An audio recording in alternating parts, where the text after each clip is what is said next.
আমি দুনিয়া দিয়ে গেলাম কোটি টাকা, দুনিয়া আমার দিলে কি 1500 টাকা। এই তো দুনিয়া।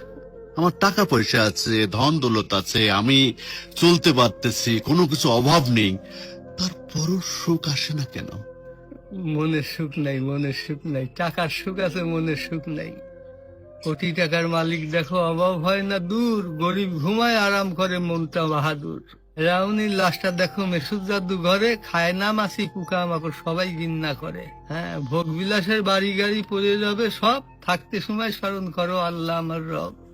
তেমন টাকা পয়সা কখনো আমি কোটি টাকার মালিক হয়ে গেছি, এখন ইন্ডাস্ট্রি সব বহু কিছু আমার হয়েছে, কিন্তু এখন চলে যাচ্ছি। আমার দেবেন আপনি কি? হয়তো 500-600 টাকার কাপড়, 500-600 টাকার বাঁশ, 1500 টাকা আমার বাঁশ দিয়ে কাপড় দিয়ে দিয়ে বিদায় করলেন। আমি দুনিয়া দিয়ে গেলাম কোটি টাকা, দুনিয়া আমার দিলে কি 1500 টাকা। এই তো দুনিয়া, এই তো দুনিয়া। এইটা মানুষ বোঝে না। বোঝে বোঝে বোঝে, দুনিয়ার লোভ আরো দরকার, আরো দরকার, আরো দরকার। দুনিয়ার লোভ। তারা কত হলে থামবে? আল্লাহ খানা দিয়ে পেট ভরাতে পারে, কিন্তু টাকা দিয়ে, ধন সম্পদ দিয়ে ভরাবে কবরে। যখন যাবো কবরের মাটি খাবো তখন ভরবি, তাছাড়া আর ভরবি না। তাছাড়া কখনো ভরবে না।